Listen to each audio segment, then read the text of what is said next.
Hi, Dr. Paul Haider here. You know, as of late, in the last few days, I've had the Lady of Guadalupe come to me and the Lady of Fatima come to me. And that's not a normal thing. I don't see that on a regular basis at all.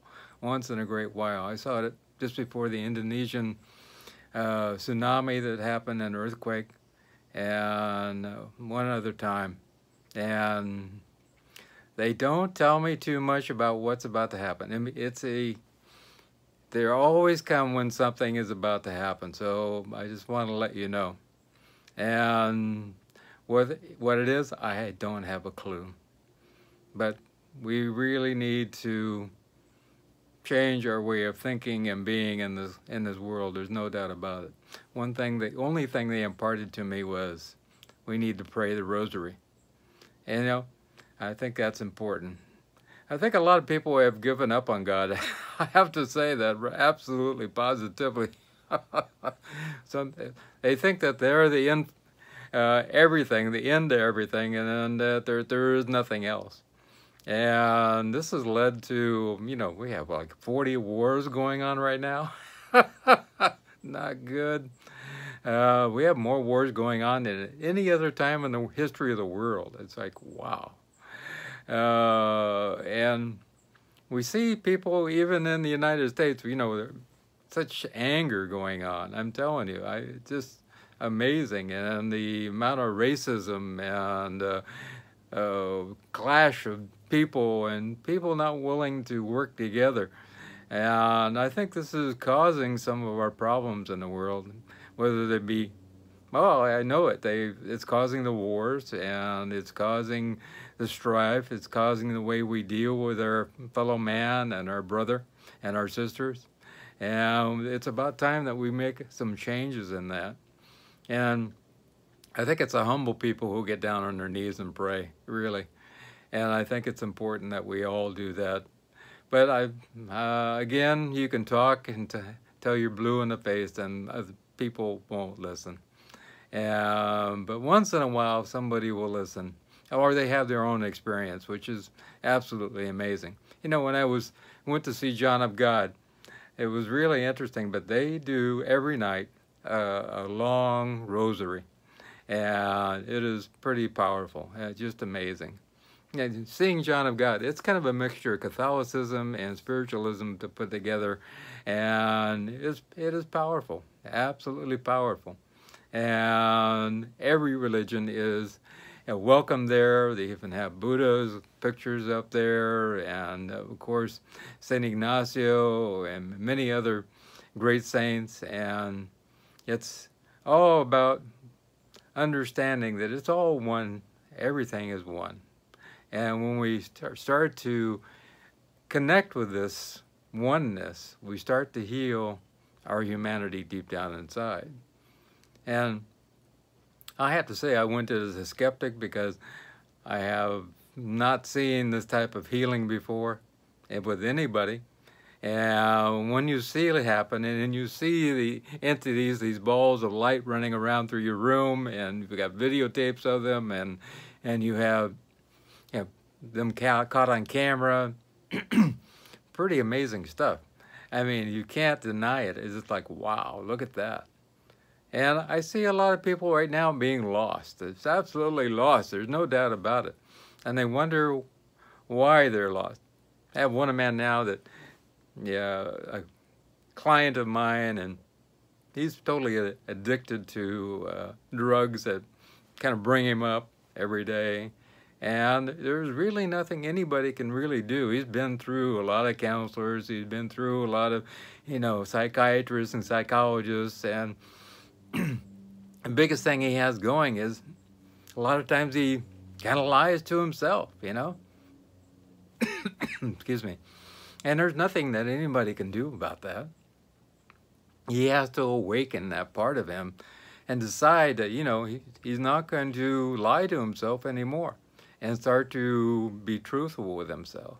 I think we've all been at that point in our lives where we've made, told a lot of lies, and then we try to cover it up. When you say a bunch of lies, and you always have to remember what you said. And it makes it very difficult. And I think that's really important that we allow ourselves to be in truth at all times.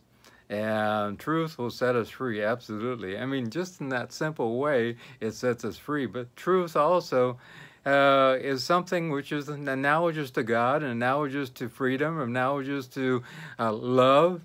Truth is amazing.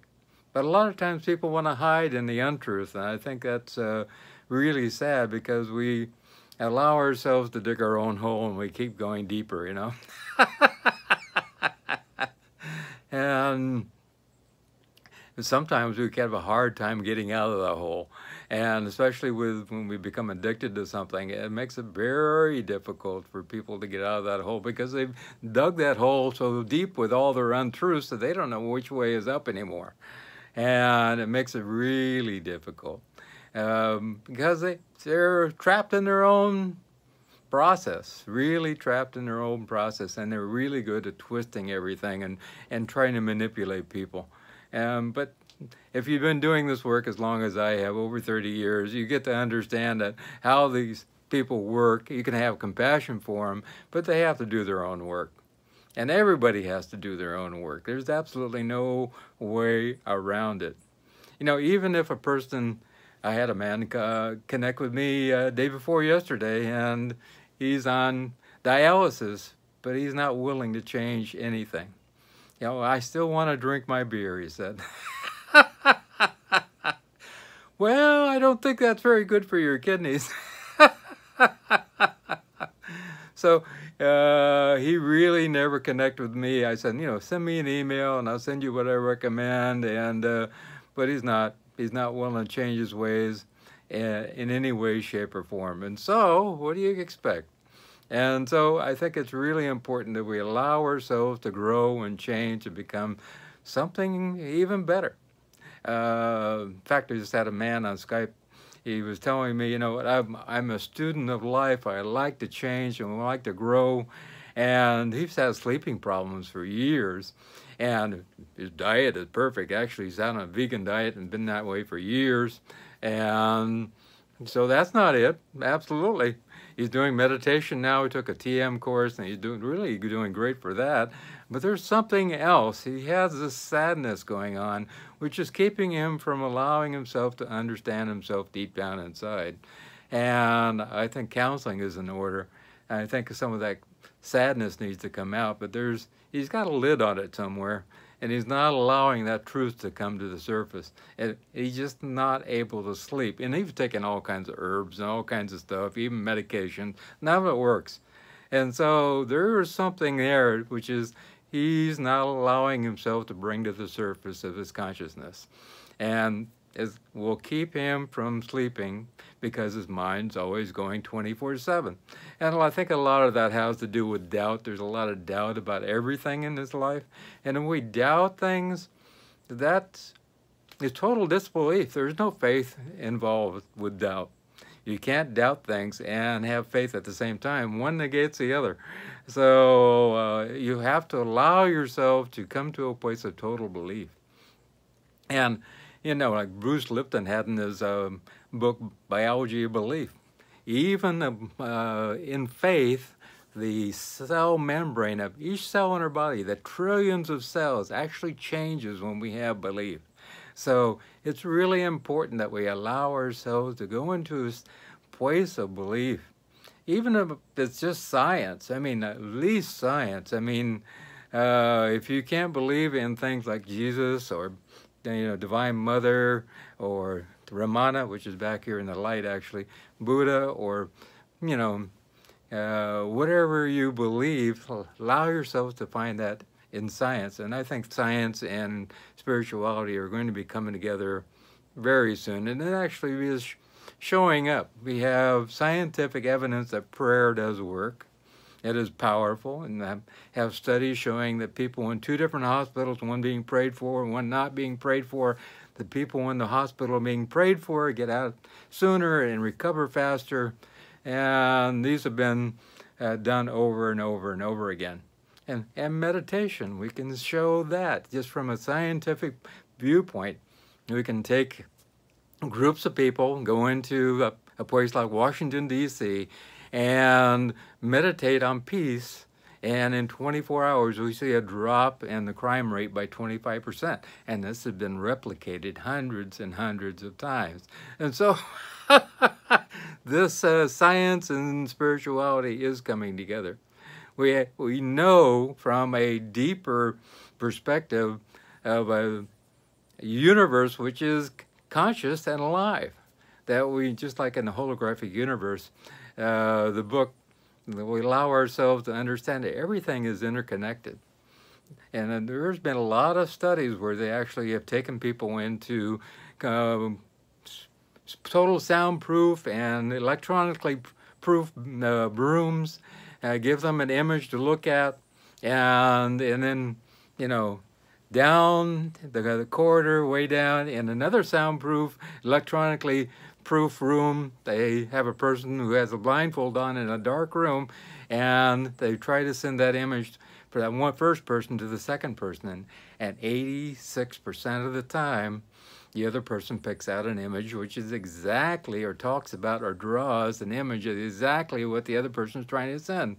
And it's even higher rate with those who are musically inclined or artistically inclined, because they have some kind of connection to this ether and this process that's going on all around us. And I think that's really important. And so we are all getting interconnected. There's absolutely no doubt about it. Even in studies, we can actually show that we know the future. People, they've done studies where they actually had them hooked up to monitors, and they would do this over their lifetime, and they would have an accident in their car, and 2 seconds before they had an accident, they actually started to have their blood pressure go up, their cortisol start to go up, all these different things. And so they knew they were about to have something happen in their life which was catastrophic even before it happened. And so that's, wow, that's amazing. So we're connected to this great cosmos oneness. And so we have to allow ourselves to know that we are powerful. And I think that's why the Ladies of Fatima, Our Lady of Fatima and Lady of Guadalupe have come to us and said, you know, please pray the rosary. You know, and in every single spiritual tradition, the Mother Mary is venerated in every way. And so I think it's really important that we listen to this right now. And even when I went to see Divine Mother Amma a while back, she said, there is a feeling of war that's about to happen. And there's absolutely nothing we can do about it except one powerful thing. She said this, pray, please pray. And that connection that we have throughout the world, throughout the cosmos, throughout the multiverse is powerful. It can change everything. There's no doubt about it. I've seen the power of prayer. I've actually prayed for people who have cancer and seen them get better. I've actually prayed for people who have family problems, and I've seen their families get better. I've actually prayed for people who have all kinds of different diseases, and I've seen them get better. And especially I've put them on their name into prayer groups and had thousands of people praying for them, and then, wow, big things change. So it's allowing ourselves to understand something bigger than ourselves. We are not just this one individual disconnected from everything. We are a multiverse in our own selves. Even from our own bodily perspective, we are not just one thing. We are trillions, 37 trillion cells. And each one of them has this process going on to belief, this biology of belief, as we were talking about before. And so we have this energy, and this energy is moving up and around us like this. This is the Shakti energy that is moving through us. And I think that's really important that we know we have this energy that is powerful. It can change and move mountains. Even Jesus said, you know, with the faith of a mustard seed, we can move a mountain. And I know that's possible. So I just want to let you know that I've had these apparitions. They've come to me in my prayers, come to me in my dreams. That the Lady of Fatima and the Lady of Guadalupe have come, and they're letting us know something is about to happen. So please, please pray. Pray that this all works out in a wonderful way. And I know if we all come together and pray, we can make a big change. So you have a wonderful day. If you want to get a hold of me, you know, all my consults are free, whether they be spiritual or herbal. And my phone number is 831-869-9119, 831-869-9119. You can phone me or text me or WhatsApp me. My email is drpaulhaider@gmail.com. That's drpaulhaider@gmail.com. If you live outside the U.S., please email me. And I'll be happy to help you in any way, shape, or form. My consults are free. And remember, I go to bed early. We're on Atlantic Standard Time here, which is 1 hour later than Eastern Time. So, and I go to bed by 8 p.m. So I go to bed before the chicken. So, so allow yourself to avail yourself to me. If I can help you in any shape or form, that would be great.